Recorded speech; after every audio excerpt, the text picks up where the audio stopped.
ନାଇଁ ଦେଖନ୍ତୁ ଜଣେ ଯଦି ବିକି ହେବାକୁ ଯଦି ଚେଷ୍ଟା କରିଥିବ ତ ତାର କିଣିବାର ଅସୁବିଧା କୋଉଠି ଜଣେ ଯଦି ବିକି ହେବାକୁ ଚେଷ୍ଟା ହେଉଥିବ ତ କିଣିବାର ଅସୁବିଧା କୋଉଠି ତ ମାନେ କଂଗ୍ରେସ ଏବଂ ବିଜୁ ଜନତା ଦଳର ଯେଉଁମାନେ ମାନେ ଆପଣ କହୁଛନ୍ତି ଯେଉଁ ସରପଞ୍ଚ ସମିତି ମାନେ କ'ଣ ବିକି ହେବା ପାଇଁ ବୋଲି କ'ଣ ସେମାନେ ରାସ୍ତାଘାଟରେ କ'ଣ ବସିଛନ୍ତି ନା କ'ଣ ଏଗୁଡ଼ାକ ଠିକ୍ ବାସ୍ତବ କିଛି ନାହିଁ ଯେତେବେଳେ ବିରାଟ ବଡ଼ ଦଳ ଯେତେବେଳେ ଆକୃଷ୍ଟ ହେଇକି ଜଣେ ଯଦି ଦଳ ସେ ମିଶିବାକୁ ଚାହୁଁଛି ତ ଭାରତୀୟ ଜନତା ପାର୍ଟିର ଦ୍ୱାର ଉନ୍ମୁକ୍ତ ଅଛି ବୋଲି ଆମର ମାନ୍ୟବର ଯିଏକି ସଭାପତି ଅଛନ୍ତି ସେ ଅଲରେଡ଼ି କହିସାରିଛନ୍ତି ଗତକାଲି ମଧ୍ୟ ସେ ମିଡ଼ିଆକୁ କହିଛନ୍ତି ତେଣୁ ଏଥିରେ କିଛି ସତ୍ୟତା ନାହିଁ ଯେ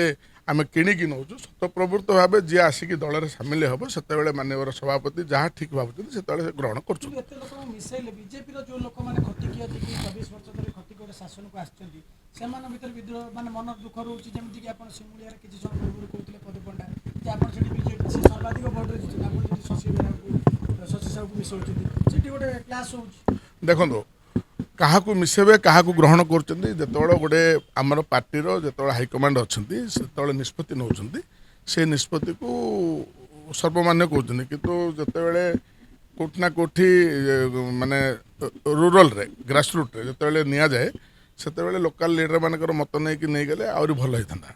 ତେଣୁ ଏଥିରେ କିଛି ଇଏ ନାହିଁ ଯେତେବେଳେ ରାଜ୍ୟର ସଭାପତି ରାଜ୍ୟର ସର୍ବମାନ୍ୟ